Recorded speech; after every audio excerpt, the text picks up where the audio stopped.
en el capítulo 3 esta idea de la propedéutica histórica, este saber que uno va teniendo acumulativo de lo que es la historia, que nos hace poder revisar críticamente qué prácticas, qué saberes, qué ideas en nuestra realidad cotidiana, si nosotros hacemos un alejamiento, un extrañamiento, si nos pusiéramos un poquito a jugar que estamos afuera de ese hecho educativo, podemos ver reminiscencias de ideas que vienen de mucho tiempo, de prácticas, de cosas que se legitimizan y de cosas que vamos a ir transformando. Esa posibilidad de interpelar ese objeto de estudio nos permite repensar este hecho educativo como algo totalmente complejo, no dejando de lado o poniendo en un menor grado o menor nivel una perspectiva, la de la pedagogía, la de las ciencias de la educación, los aportes que pueda tener la antropología, la filosofía de la educación, sino ver cómo ese objeto de estudio, que los límites son difusos, se pueden ver desde diferentes aristas. Y a partir de eso, poder tener una mirada crítica y volver a producir algo nuevo. Porque si nosotros podemos ir viendo esa pequeña reconstrucción histórica que hace sobre todo, vamos a ver como cosas que fueron quedando, ideas que se reutilizaron, se transformaron, cosas que se dejaron totalmente de lado, pero nos permite tener una nueva mirada de eso que nos viene dado en antropología, perdón, por defecto, siempre estamos hablando de lo que está naturalizado, el sentido común que está circulando y que creemos que es dado, que es natural y va a ser siempre así. Por eso también retomaba lo que decía Mariana al principio, es muy importante ver diferentes instancias donde uno puede interpelar ese hecho educativo. Ahora, por momentos yo le decía, me salgo, me pongo un poquito más lejos, lo veo como fenómeno social. Estamos recortando y lo estamos llamando hecho educativo para poder ver las diferentes instancias o conceptos, juegos de poder, jerarquía, paradigmas, construcciones políticas. Hay miles de tensiones que se ponen en juego. ¿Sí? Les doy el paso a quien sigue.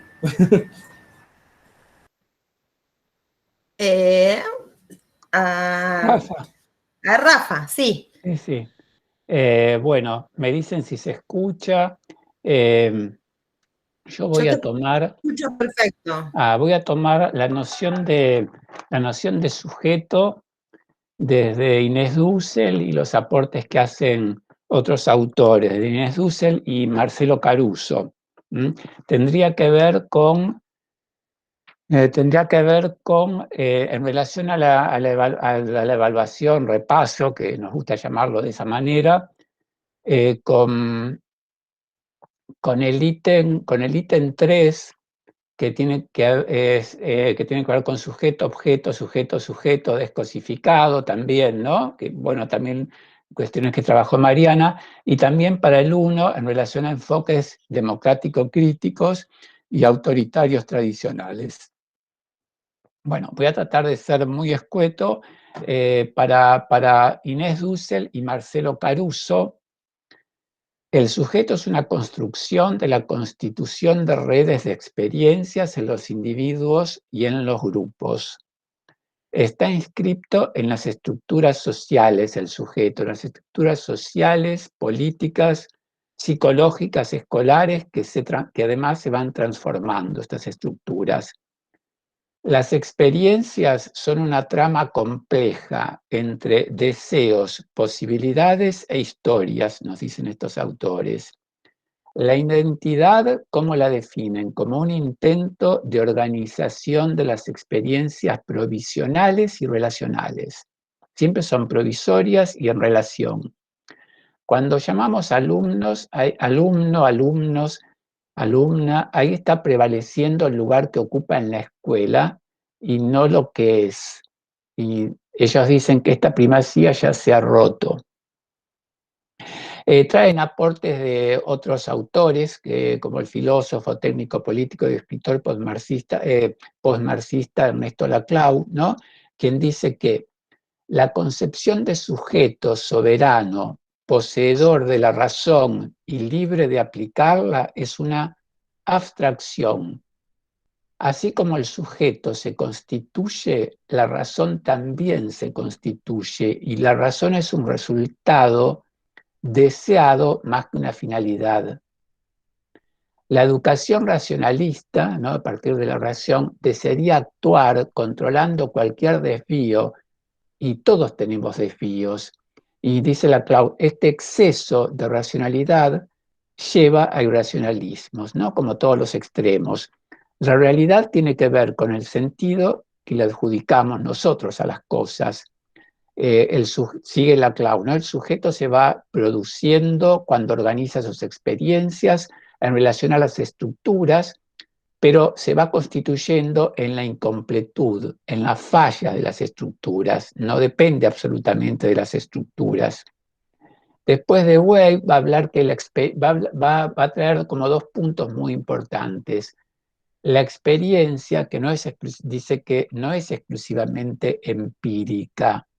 Lo que nos pasa siempre lo pensamos desde una red de experiencias que tenemos previas, que dan significado a las nuevas experiencias. Todas tienen elementos conceptuales que las organizan, tienen que ver con los modos de ver y de actuar sobre el mundo. Entonces aquí esta frase que a veces decimos, la experiencia se hace en la práctica, carecería de valor, porque es como si la práctica fuera un momento ateórico, sin teoría, un momento vacío. Y también otro punto muy importante de este autor es que él establece una conexión fundamental entre hacer y pensar. El pensamiento es una acción en un plano no material, sostiene. Justamente esta noción lo que hace es ligar lo conceptual y lo empírico, las acciones y los pensamientos. Lo que hacemos plantea cambios en lo que pensamos, y lo que pensamos siempre también plantea cambios en lo que hacemos. También Inés y Marcelo Caruso traen a Foucault. Foucault nos va a sostener que la construcción de la subjetividad está atravesada por las relaciones de poder. Él dice que el sujeto es una intersección, ¿vieron? Como en matemática, es una intersección entre la posibilidad general de regulación y las regulaciones que terminan imponiéndose de muchas maneras, entre ellas a través de la educación, y que son aplicadas a los actos que han de ser regulados. Investiga muchísimo cómo se impusieron las regulaciones siempre desde algún control y nunca espontáneamente.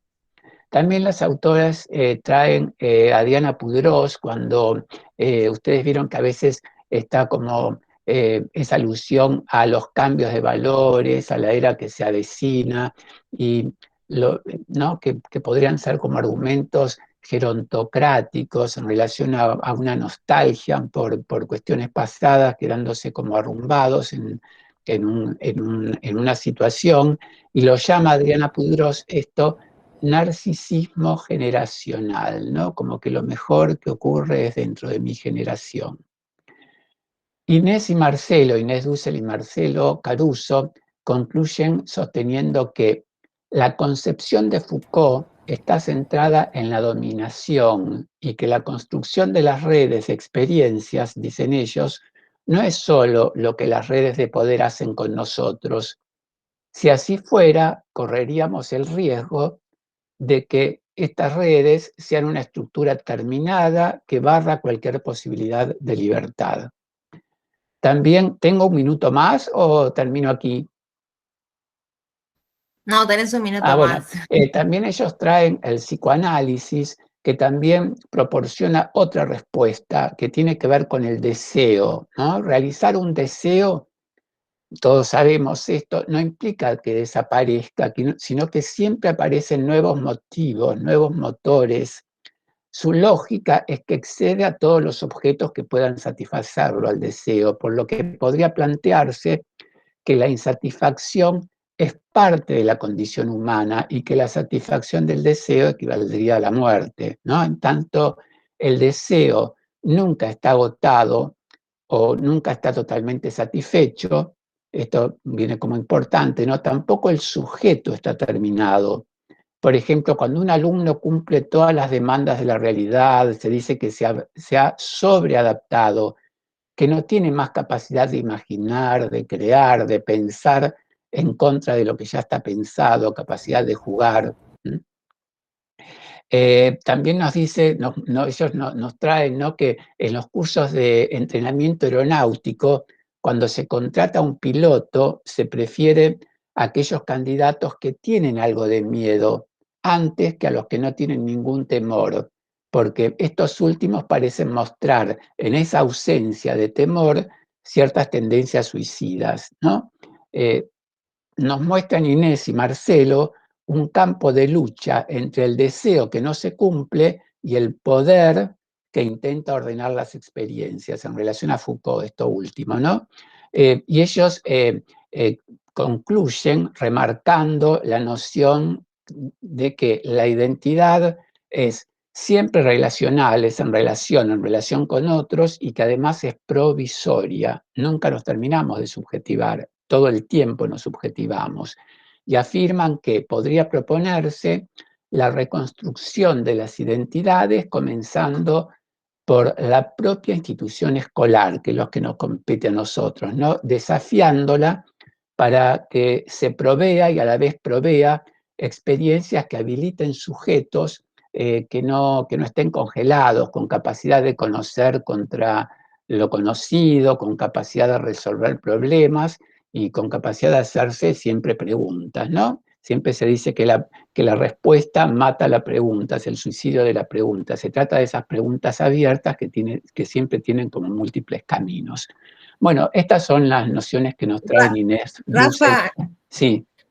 Acá hay una consulta, dice, ¿puede asemejarse al manejo de la frustración? El que relaciona cuando hablaba del deseo. No, siempre hay un resto, siempre hay un resto. Vieron que nosotros deseamos algo y hasta ahí llegamos. Y cuando llegamos, ¿no? Es como la utopía, nunca se llega, porque justamente ese resto entre no llegar es lo que nos posibilita, es el motor del deseo, seguir deseando, porque vieron que si llegamos, jamás decimos, bueno, ya está, ahora me puedo morir, ahora. No es así. Decimos, un lugar es preciosísimo, pero después seguimos deseando otra cosa. Bueno, desde ese lugar se me ocurre contestarla.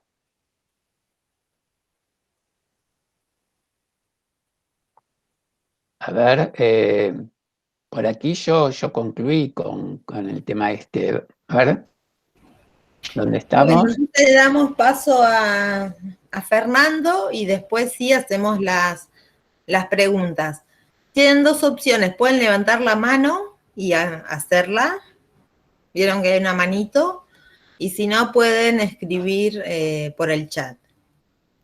Acá contestan que iba por ahí, creo, más o menos la pregunta. Sí, claro. Sí. Nunca los extremos. ¿Vieron lo que decía la Clau? Bueno, chau, entonces la Clau, ¿no? Bueno, entonces algo tan racional se transforma en racional, ¿no? Eso es.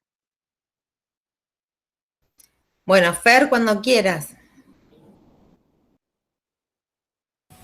Bueno, yo de lo que iba a hablar puntualmente es de Dewey, John Dewey, que es un pedagogo, filósofo muy interesante, estadounidense él, que bueno, como ustedes se imaginarán, Yerba Mala Nunca Muere, vivió 93 años aproximadamente, duro era, pero bueno, no sé si se llega a ver el pizarrón, yo generalmente uso el pizarrón, de todas maneras les voy a decir lo que punté en cada lugar para entenderlo. ante todo hay que tener en cuenta que John Dewey se inscribe en el pragmatismo, ¿no? El pragmatismo es una corriente filosófica, epistemológica, etcétera. Se ve, pero no se lee muy claro. Puede ser mi letra, ¿eh? Los zurdos tenemos esa ventaja. Siempre nos escudamos en que nuestra letra no anda. Pero puede pasar, puede pasar. A ver, yo voy a ver si puedo acercar un poquito la máquina. Igual les voy diciendo. John Dewey, bueno, fíjense que nace en 1859, muere en 1952, es decir que su gran tarea la hace durante toda la primera mitad del siglo XX y desde entonces, sin embargo, se lo sigue leyendo. Se inscribe, les decía, en el pragmatismo. Pragmatismo viene de una construcción de la palabra griega pragma o praxis, que quiere decir práctica, ¿sí? Es decir, lo que se hace en el campo, lo que se hace en el momento. Y él va a definir esta idea propia del pragmatismo y la va a llevar al contexto de la educación. Miren, él le va a dar un importante lugar a la experiencia, ¿sí? Porque como todo pragmatismo, él dice que el sujeto, el individuo, la sociedad, etc. Perdón, pero me dicen que no se ve nada. Si podés hacer. Puede ser, de todas maneras, supongo que queda grabado después. Es un cuadrito, son pocas cosas las que marqué. No se preocupe. Dale. Sí, después lo dejas, le sacamos una foto y listo. Y lo podemos subir. Sí. De todas maneras, ya les digo, muy sencillito. Decía acá John Dewey, pragmatismo, y que le da un lugar muy importante a la experiencia, porque dice que el sujeto, individual o colectivo, se funda en la experiencia. La experiencia no es solo ver siempre que pasa lo mismo y cae, sino, por ejemplo, si tiro este celular para arriba, él cae, entonces la experiencia se reduciría a eso. No, él usa un sentido más profundo de experiencia, diciendo que las experiencias no son solo o no se traducen solo en términos intelectuales, ¿sí? Ver que lanzo esto hacia arriba siempre termina cayendo, sino que hay tintes emotivos, hay tintes que no son propiamente racionales y que también nos permiten explicar cómo el sujeto se va construyendo en el mundo. Entonces, cuando él lleva esta premisa propia del pragmatismo, la experiencia configura sujetos, a la cuestión de la educación, él apuesta a que el acto educativo, no es esta la palabra que usa Dewey, pero bueno, el acto educativo siempre tiene que tener un rasgo de creatividad. Quiere decir Dewey, no se trata de la oposición clásica entre docente y alumno, donde el docente baja el conocimiento y el alumno lo recibe, ¿sí? No hay que caer en esa visión funcionalista, casi diríamos al estilo de Durkheim, según la cual el docente está dado para influir en los alumnos y que los alumnos sean parte de la sociedad esperada, ¿sí? No hay que caer en esa línea. Lo que hay que hacer es apelar a la creatividad, va a decir Dewey. Es decir, en el aula, en la escuela, en las instituciones, no hay que quedarse solamente con esa visión dualista entre el maestro que sabe y el alumno que no sabe, pero que está ahí para aprender, sino que dice, en las experiencias áulicas se dan un montón de fenómenos que en principio escapan de la dicotomía, de esa disyuntiva dura. Entonces dice que si el aula es un espacio de experiencias, el maestro, el docente, aprende cosas nuevas, ¿sí? En este sentido de experiencia como aprendizaje y conformación. Y entonces va a hacer una crítica a las ciencias de la educación en sentido tradicional.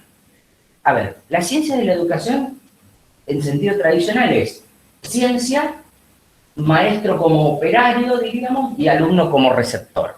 Diríamos que los maestros se forman en las ciencias de la educación para bajar eso a los estudiantes, ¿sí? Lo que va a decir Dewey es que en el aula, en la escuela, en la institución puntual, ocurre una serie de fenómenos que no se pueden quedar en ese dualismo que decíamos, porque ¿qué pasaría?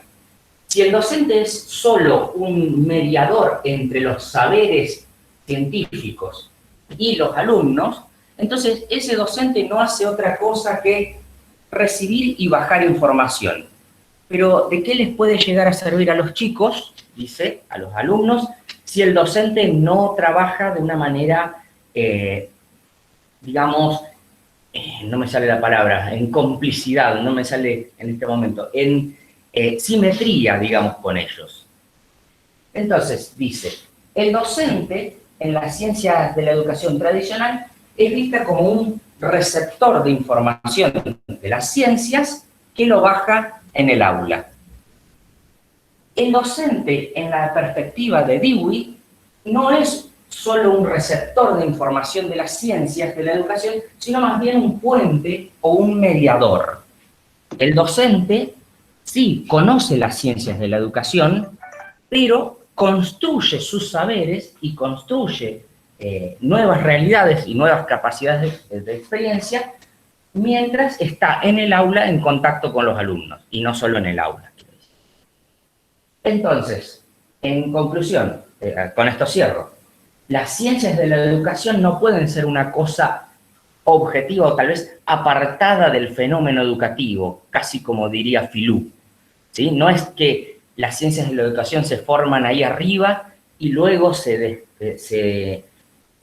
propagan en las instituciones. Al contrario, las ciencias de la educación deben alimentarse, podríamos decir, de los fenómenos que están ocurriendo cuando el maestro está en contacto con el alumno. Como pueden ver, en esta visión se difuminan los límites de sujeto-objeto, de maestro y alumno, de ciencias de la educación y ciencia aplicada, ¿sí? Y en este sentido, Dewey apuesta a una especie de comprensividad general. Por eso, insisto, y con esto cierro, recuerden que Dewey nos habla desde el pragmatismo. La experiencia es, digamos, el factor fundamental en la configuración de los sujetos. Y esta configuración de los sujetos no es solo del sujeto alumno, a quien se le enseña, sino también del sujeto docente que toma conciencia de su tarea, ¿sí? Y se descubre como puente o mediador, bien digo, entre las ciencias de la educación, que no tienen por qué ser objetivas y separadas de la realidad, y los alumnos a quienes debe, de alguna manera, incentivar a conocer. Mira, te tiro un dato que no sé si sabías. Se casó a los 87 años. Se volvió a su segundo matrimonio. Dewey, la verdad, un personaje muy interesante. Bueno, dicho esto, los invitamos a que si quieren hacer preguntas, o como les decía, levanten la mano o escriban por Noé. Bueno, Noé, te escuchamos. Hola, buenas tardes, ¿cómo les va? Yo me voy a arriesgar a hacer una pregunta que me está dando vuelta en todas las áreas. Cuando hablamos de categorías, recién cuando empezaron con la exposición hablaban de las diferentes categorías que vamos a abordar en el trabajo práctico. Y con esto espero que no me manden a marzo como era antiguamente. Cuando hablamos de categoría, hablamos de lo que antiguamente le llamábamos conceptos, ¿verdad? ¿O estoy como ahí errándole a la teoría? Si quieren, comparto algo al respecto, Mariana. Me acordaba de una profe de un taller de tesis que nos decía que los conceptos refieren a elementos de la vida cotidiana, ¿no? Una mesa, una silla, todos sabemos cuando hablamos de una mesa o una silla de qué estamos hablando. Sin embargo, cuando introducimos la palabra categoría, estamos hablando justamente de su atravesamiento social, histórico, la lectura, bueno, que se hace en esa época. Creo que un poco va por allí. No sé, no es si sumo. Sí, me quedó re claro, ahí lo pude, es como que va más allá que un mero concepto, una categoría. Es un concepto socialmente pensado, ¿no? Algo así.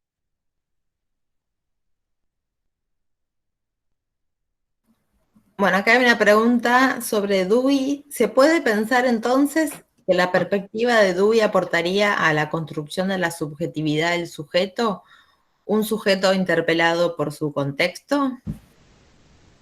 Sí, permiso, la respondo rapidito, justo le estaba escribiendo, pero vale.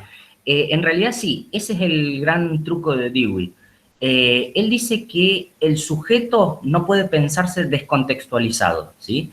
Pero en este caso, el contexto es el que le da los elementos experienciales para constituirse como tal, ¿sí? Un sujeto se forma siempre en contexto y por lo tanto, si está digamos, en el sistema educativo, por ejemplo, si está incentivado a aprender en un buen contacto, en un contacto amistoso, amigable con el docente, lo más probable es que este alumno se esté formando como un sujeto con interés en aprender, con interés en aplicar los conocimientos, etc.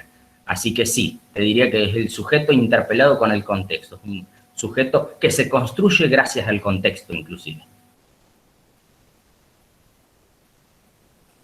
Perdón, sí, yo había realizado la pregunta o la consulta, Fernando, y también pensando un poco en articular los textos que fueron desarrollando, las ideas centrales de los textos que fueron planteando en este espacio de consulta, digamos como alguna línea como para ir pensando articulaciones, bueno, de categorías conceptuales, como preguntaba Noelia recién, pensando desde ese lugar también, como podíamos ir haciendo esa conexión entre textos, ponerlos en diálogo. Sí, hago un pequeño aporte, por ahí me corrige el resto del equipo o alguien, pero entiendo que Filú, por ejemplo, tiene una visión de las ciencias de la educación como que va, como casi diríamos, separado del contexto institucional, ¿sí? Como que las ciencias de la educación luego se aplican al contexto. Y Dewey tiene una lectura crítica en el sentido de que no se queda en la separación entre ciencia y contexto, sino que justamente pincha para que la ciencia se constituya gracias al contexto educativo directamente. Perfecto, sí, así lo fui interpretando, por eso un poco también tratar de encontrar un hilo de conexión en esta idea. Perfecto. Buenísimo. Rafa, hay una pregunta. ¿Más ejemplos de micro y macropolíticas?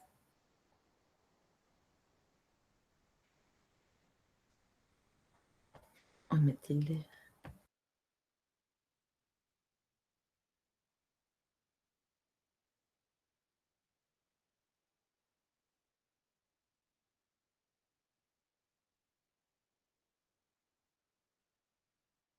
Rafa, pero bueno, tal vez era como el material que tomaba Silvina Gers, el equipo ese, y lo macro y lo micro, justamente lo macro político refería como a esas decisiones, a esos estamentos que tal vez están como están lejanos, ¿no? A la práctica docente, al acto educativo, ¿no? Y la micropolítica refería más como a las acciones en el cotidiano, ¿no? En el entramado de esa práctica. Me parece que no sé si esa pregunta que hace la compañera estaría respondida, ¿no? Lo macro tiene que ver con los documentos ministeriales, bueno, justamente con marcos normativos que exceden, ¿no? Al orden de decisión, muchas veces bueno, de los educadores, ¿no? Más allá de que, bueno, somos agentes de cambio y podemos ser parte, ¿no? de esas transformaciones y de esas construcciones curriculares. ¿Quién levantó la mano? Rafael, pero una... Sí. Ah. No, una alumna levantó, no Yo, puedo... Yo, Natalia Prieto. Natalia, dale Natalia, sí. Sí, en esa línea yo me quedé pensando entre macro, políticas y micro. Pienso, no sé si es lo correcto, que hay como una relación de verticalista, jerárquica, lineal entre lo que es la macro política y la micro. Necesariamente me parece que la macro debe incluir a todas las relaciones que se dan en el nivel micro, independientemente de que uno pueda hacer a nivel micro un actor de cambio, ¿no? Sí, nosotros Natalia, en el foro, en el encuentro, traíamos como ejemplo la escuela secundaria rionegrina, ¿no?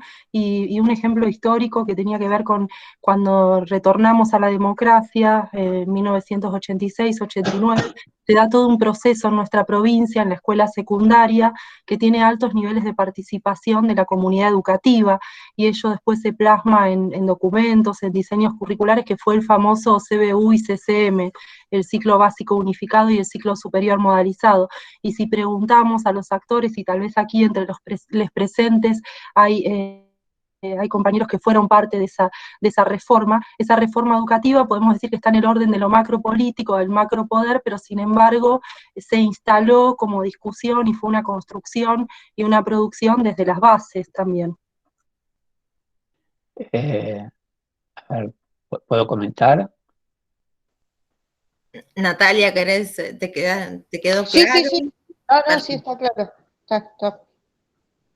Sí, Rafa, sí. No, yo voy a ir como a ciertos términos que lo vimos en los autores también que estuvimos trabajando, ¿no? Que, bueno, la cátedra, como ustedes saben, como estuvimos trabajando, tiene una postura de pedagogía crítica, ¿no?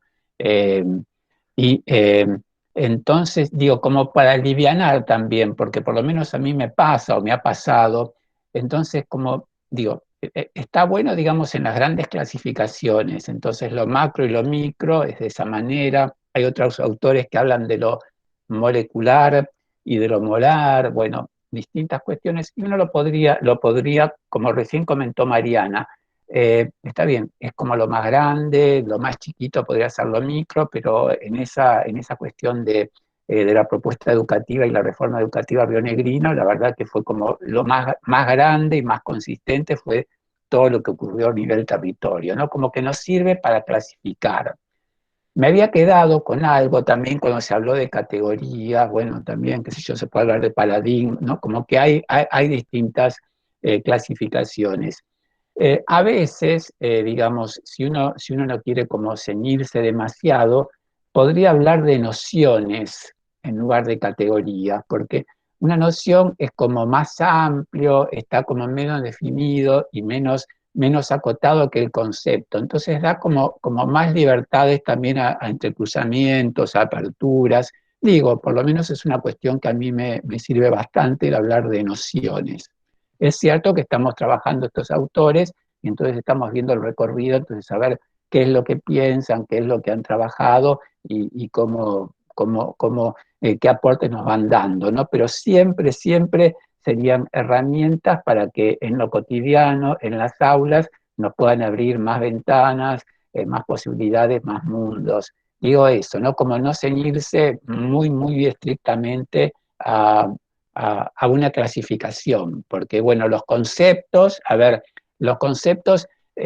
tienen el valor del lugar donde operan y qué significan en ese lugar, ¿no? Muy específico, en esa situación específica, en ese día a día en el que estamos. Un desafío puede ser una fuerza muy importante para un alumno para enfrentarse a una escuela segregacionista y para otro puede ser una exigencia que apabulle, ¿no?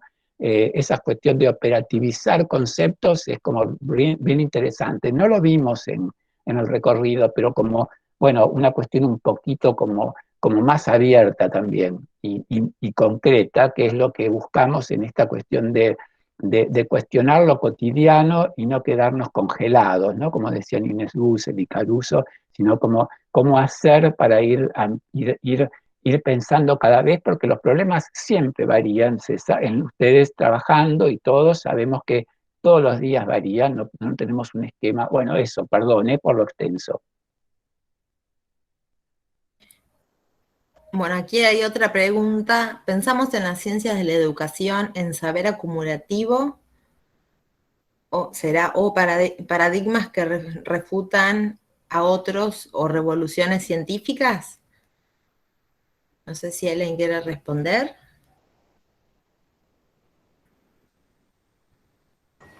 No sé quién hizo la pregunta. ¿Podría...? Sí,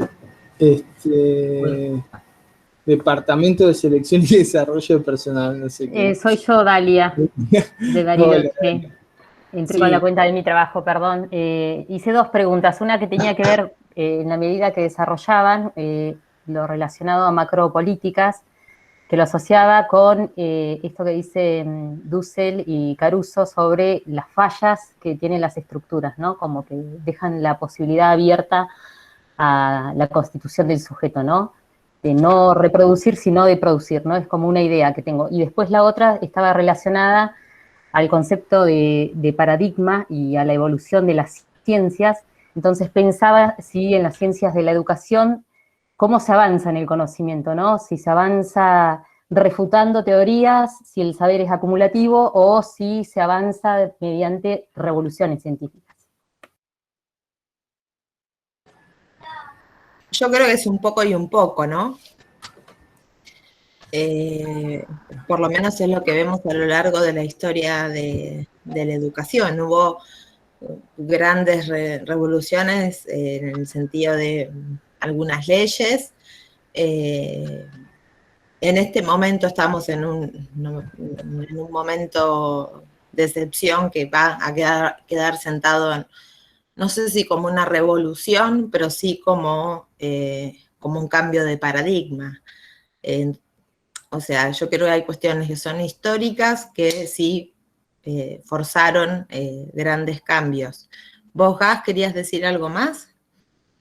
No, estaba en consonancia a lo que vos decías. Yo siempre lo digo y lo repito muchas veces porque me hizo mucho bien a mí cuando en las ciencias sociales te pasa siempre que a veces yo buscaba certezas, hasta que un día un doctor me dijo, mirá, las certezas ya no las busques, ya no hay un gran paradigma que lo abarque todo y que una respuesta total a, por ejemplo, a las ciencias de la educación en general, sino que hay diferentes perspectivas que van avanzando y van tratando desde diferentes ópticas, diferentes problemáticas que se van presentando.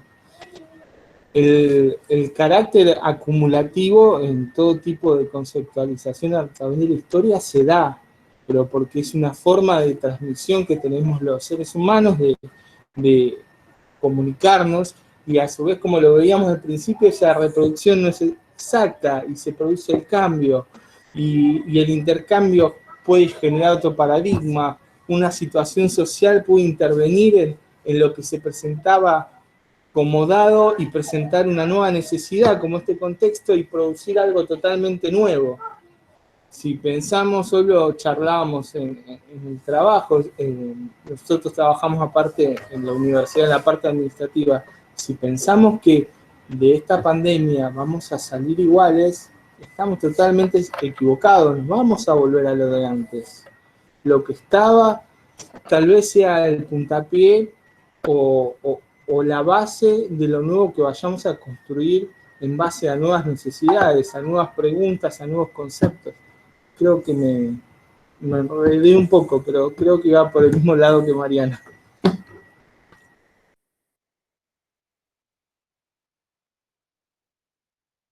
¿Alguien más quiere hacer alguna pregunta? Yo quería decir algo cortito. Sí. Digo que también corre para otras disciplinas, para la vida, ¿no?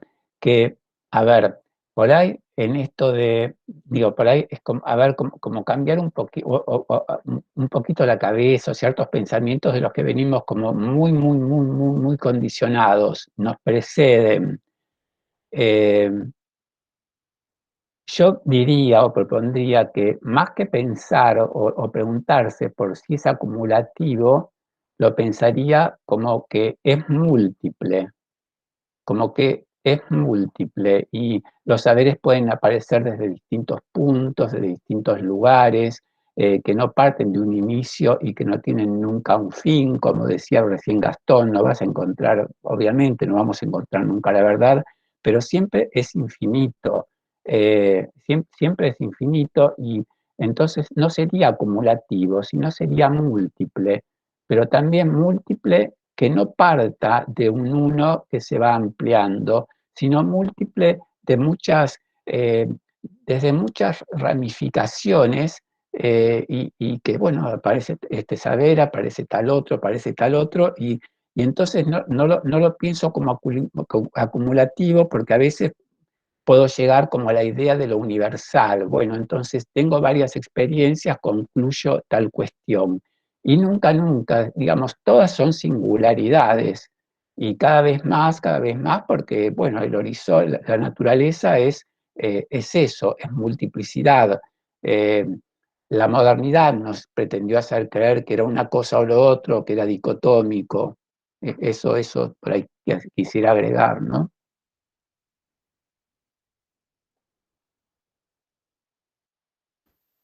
Bueno, ¿alguien más quiere hacer alguna consulta? Acá hay una consulta sobre el TP. Ahí dice que tenemos que hacer un ensayo argumentativo. ¿Qué sería? ¿Como un relato narrativo en el que incluyamos conceptos? Claro, la idea sería que ustedes, en función de los autores de la bibliografía y de los tips que tiramos nosotros, preparen un ensayo cortito, ¿no? Pusimos máximo 3 carillas y puede ser un relato en el que incluyan sus propias experiencias, no hay ningún problema, siempre y cuando todo esté argumentado, va a estar más que bien. Esa es la idea como macro del trabajo práctico. No sé si respondí la consulta. Bien, perfecto. ¿Alguien más quiere hacer alguna? Mariana, perdón. Más allá del relato, ¿se podría hacer la apertura del trabajo a los chicos desde una pregunta que pueda ser estructurante y después desarrollar? Eso te lo consulto. Sí, claro, sí. Porque capaz que una incógnita a ustedes les sirve una pregunta para poder ir transitando por los diferentes autores y ver cómo la va desarrollando los diferentes autores. Lo pienso Sí, como si lo hiciera yo, perdón. Sí, se puede pensar, a ver, justamente la idea es que se pueda integrar, o sea, que las 4 preguntas se integren, ¿no?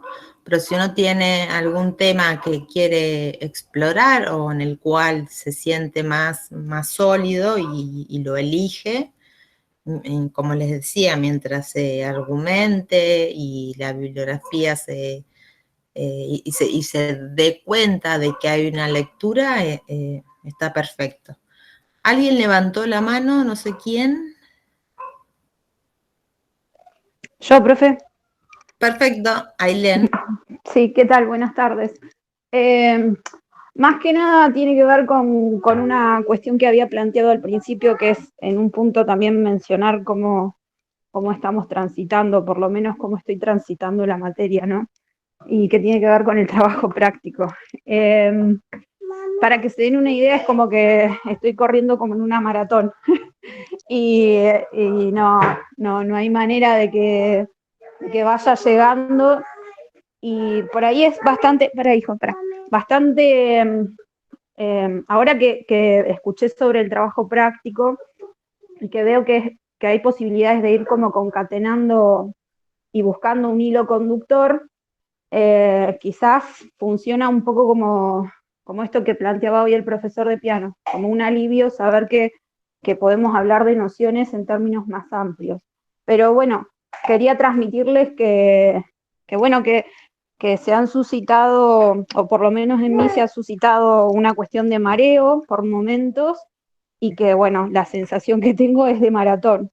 Espero llegar con el trabajo realmente, y bueno, y unir a través de estas nociones que se han abordado hoy, concluir el trabajo, ¿no? Pero bueno, era un poco también como para recuperar esto que usted había planteado, profe, al principio, que era contarles cómo se va llevando la cátedra. Bueno, sí, justamente sobre ese tema a nosotros nos sirve muchísimo poder escucharles.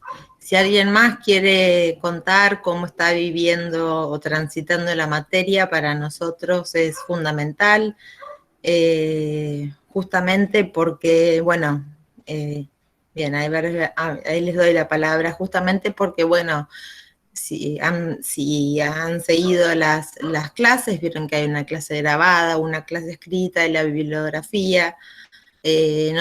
Entonces, justamente en este primer encuentro nos importa mucho qué es lo que ustedes están percibiendo, si estamos llegando o no, cómo lo perciben.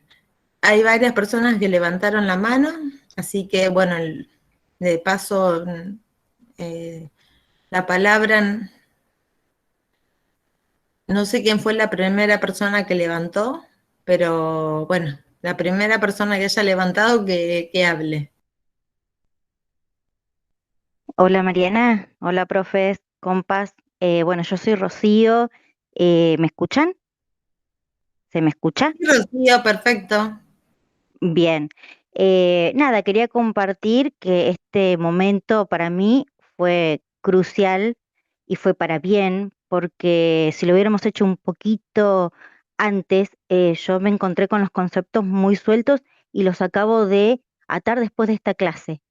La importancia del encuentro con el otro y de escucharlos y escuchar a mis compañeros fue para mí un antes y un después. Hasta hoy tenía como los conceptos, no los podía llegar a unir, o si bien estuve demorada en la lectura de los materiales en las primeras clases, me significó atrasarme, por supuesto, no poder participar en el foro o no entender algunas cuestiones.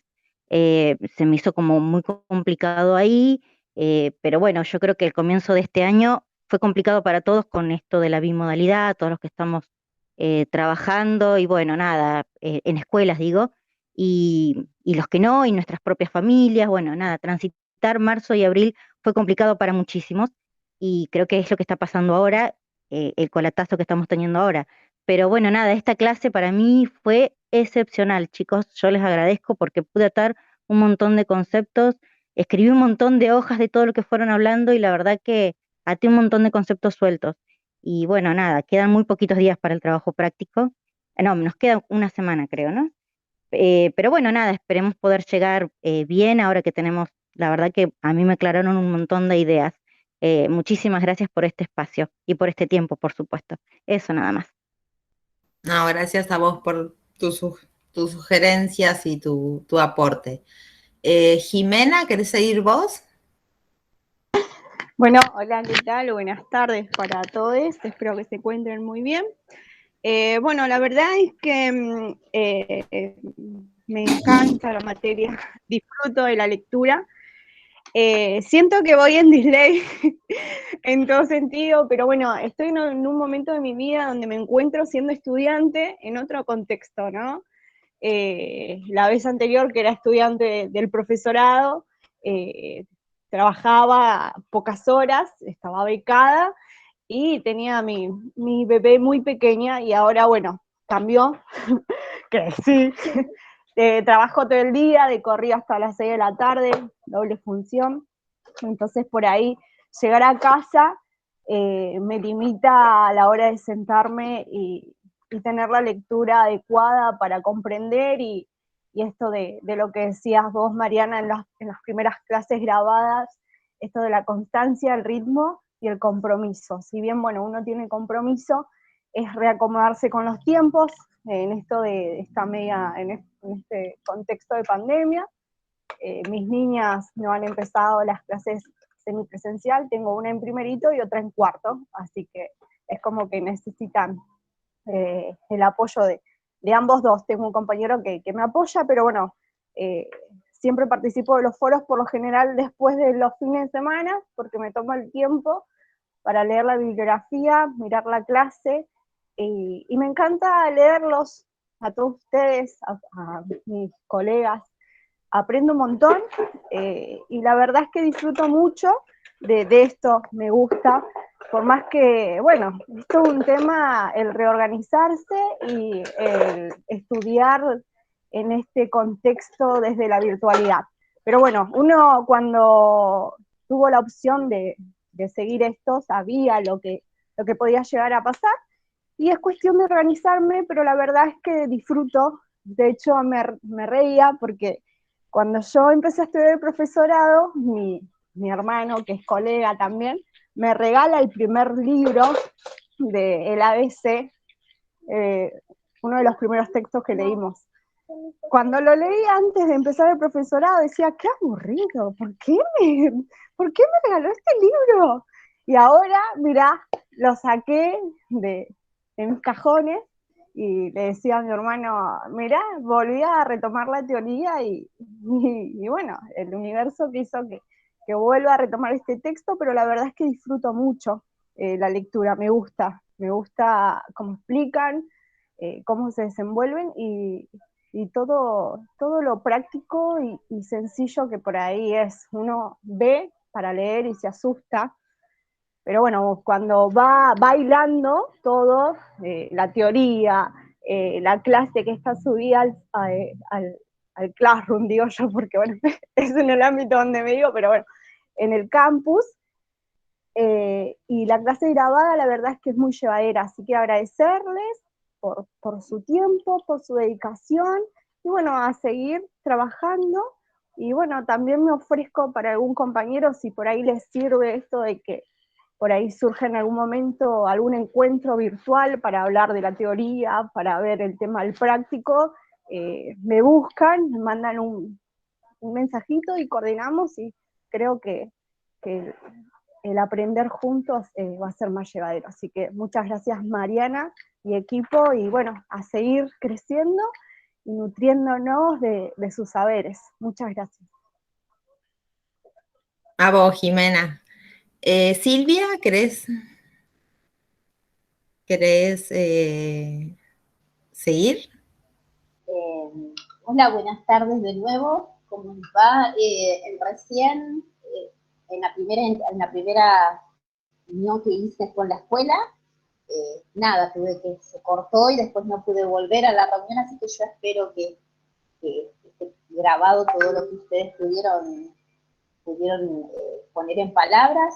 En realidad corto, o sea, simplemente decirles que la verdad que me encanta la materia, agradecerles porque la verdad que es súper guiada la lectura con el video de vos, Mariana, de las intervenciones que hace Rafael, pero bueno, simplemente adhiero y supongo que la mayoría de los que han participado de este encuentro seguramente han puesto en palabra también cómo se han sentido en el transcurso de iniciar esta carrera, ¿no? A mí me pasa personalmente que estoy 8 horas en la escuela, soy vicedirectora de una escuela donde estamos trabajando con la presencialidad y la verdad que esto de las burbujas y esto de llegar a casa y leer y volver y saber que al otro día tenemos de nuevo estar en la escuela y atendiendo a nuestros alumnos, a los docentes, la verdad que se complica, pero bueno, me encanta la materia, estamos con una compañera que tenemos en común,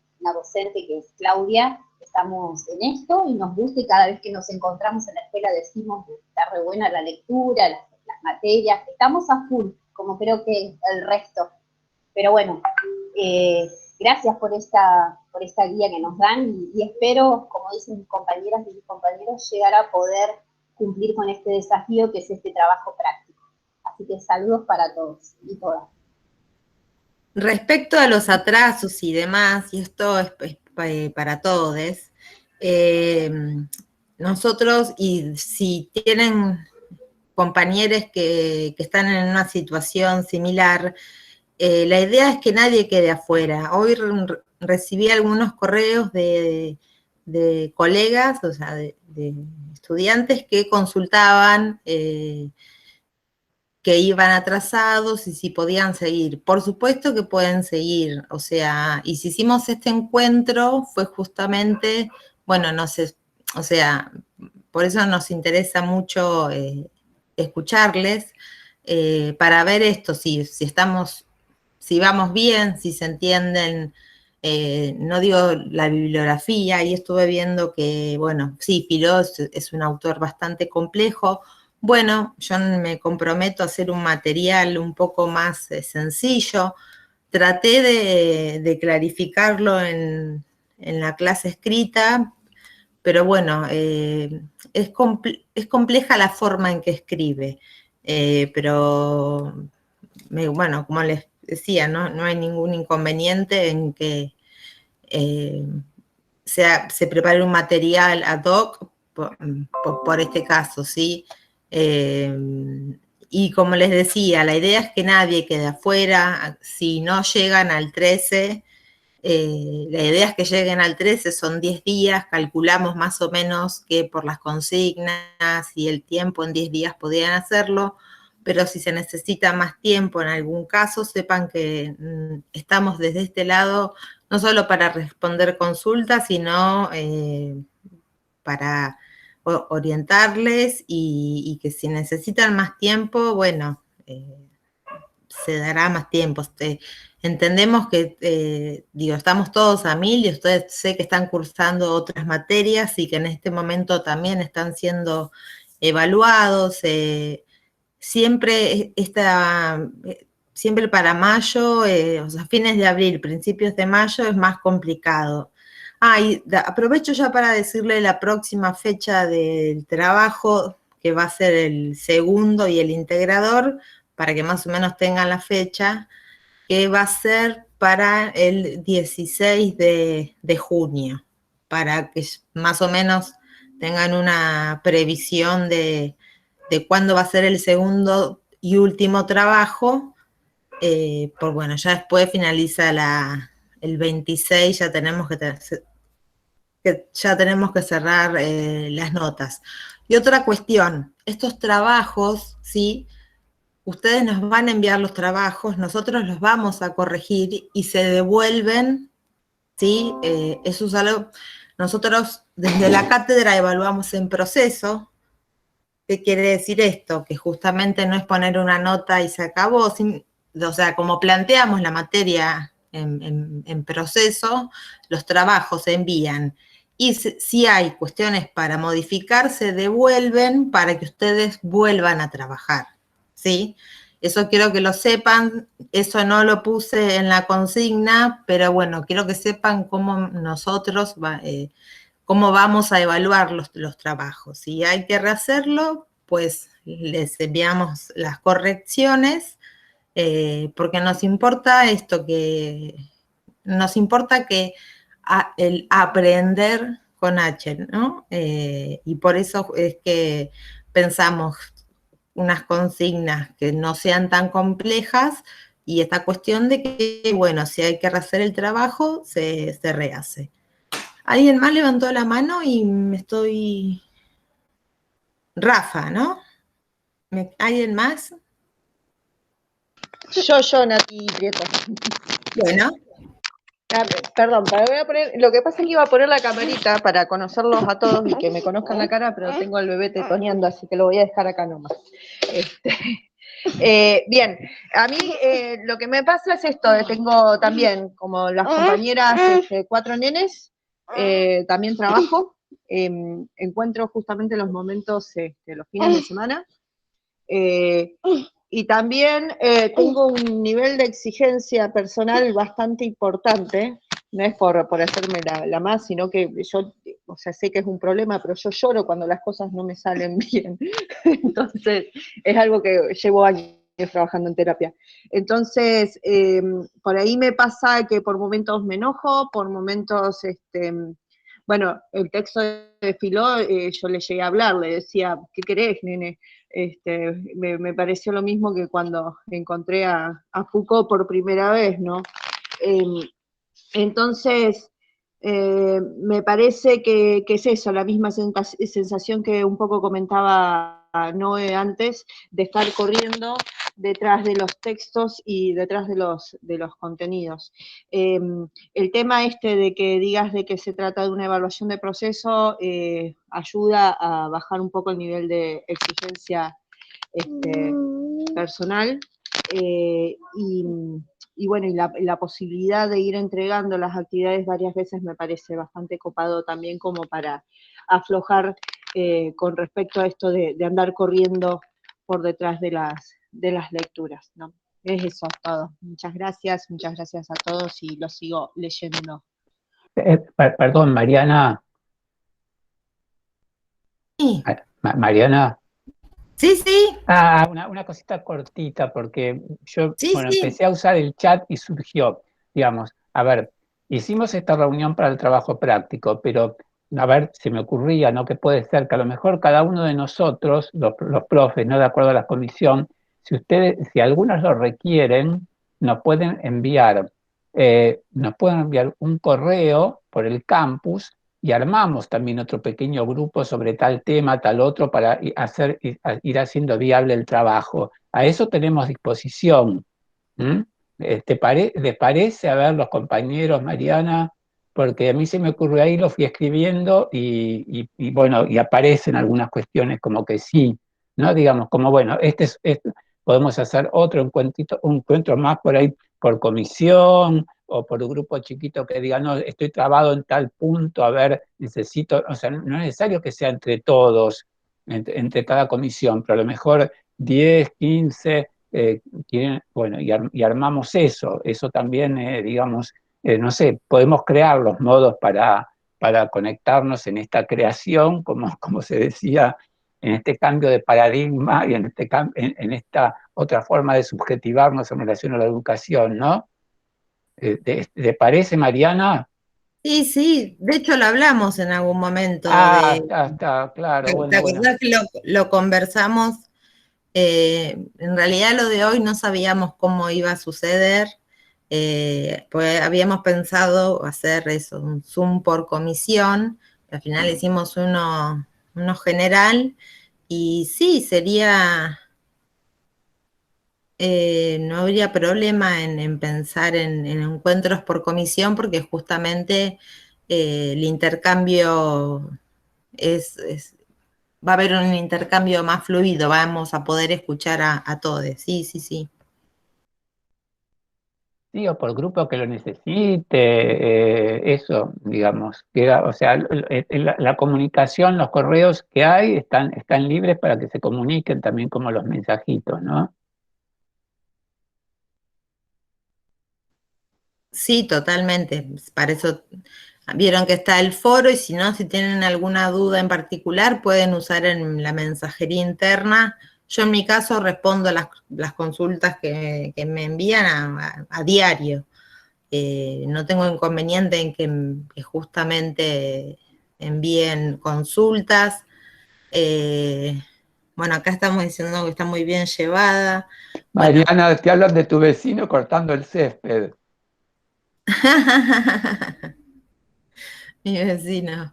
Sí. Y bueno, grabar también es parte de la épica de la materia. Justo se puso a cortar el césped, pero por suerte frenó en un momento y pudimos seguir. Bueno, veo que se está yendo mucha gente porque, bueno, ya pasamos un tiempo, ya pasamos un tiempo interesante. ¿Alguien más quiere hacer alguna consulta, decir algo para ir cerrando? Yo quiero decir algo, cortito también, que esto es al modo, vieron cómo empezamos la reunión, la teníamos programada por Zoom, iba a ser de todo eso, y bueno, y sobre el momento se pudo cambiar y la verdad que lo pudimos hacer muy bien. Bueno, lo mismo con el trabajo, como que salgámonos de la idea esa de me retrasé, esto, lo otro. Bueno, se va retomando, vamos armando las cuestiones, lo que se pueda crear como para que se pueda llegar. Esa es la idea, salirnos de esa temporalidad progresiva, ¿no? Por supuesto, respetando fechas y todo eso, pero, digamos, ir viendo qué podemos armar en conjunto para que a eso se llegue. Eso. Lo digo especialmente para quien lloraba cuando las cosas le salían mal, dijo.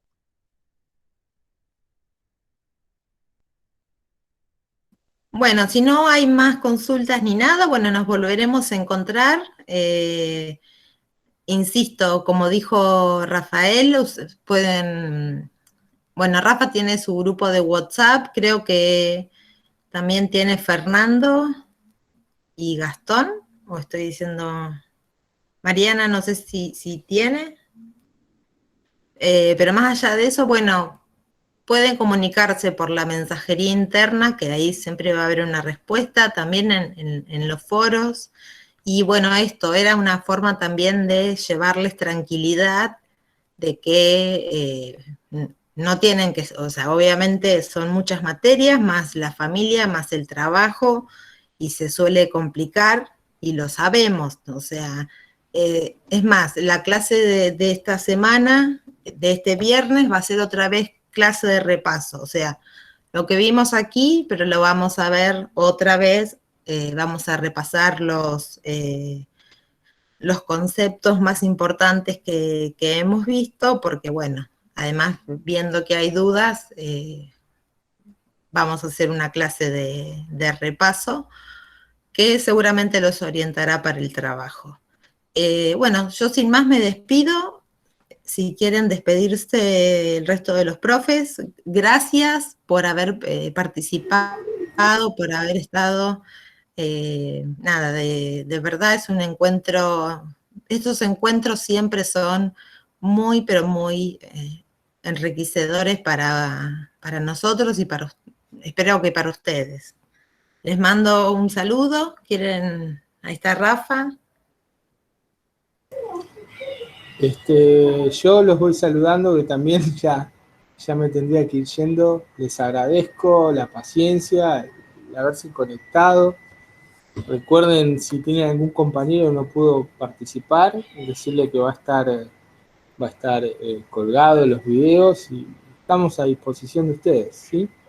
Un abrazo grande a todas y a todos. Bueno, gente, yo ya los dejo, pues me están, increíblemente, es la vida del docente, pero me están escribiendo de 3 materias distintas en este momento. Y estoy zafando que no empezaron los pibes de la escuela también, que a esta hora arrancan porque ya salieron y empiezan a preguntar. Así que, bueno, ojalá les haya servido esto para poder ir pensando su parcial, para organizarse con la materia y cualquier cosa, ya saben, estamos por acá, así que nos encuentran y vamos resolviendo todas las dudas que haya. Así que nos vemos, gente. Bueno, chau, chau. Adiós, muchas gracias. Chau, Chao, chau. muchas gracias. Gracias.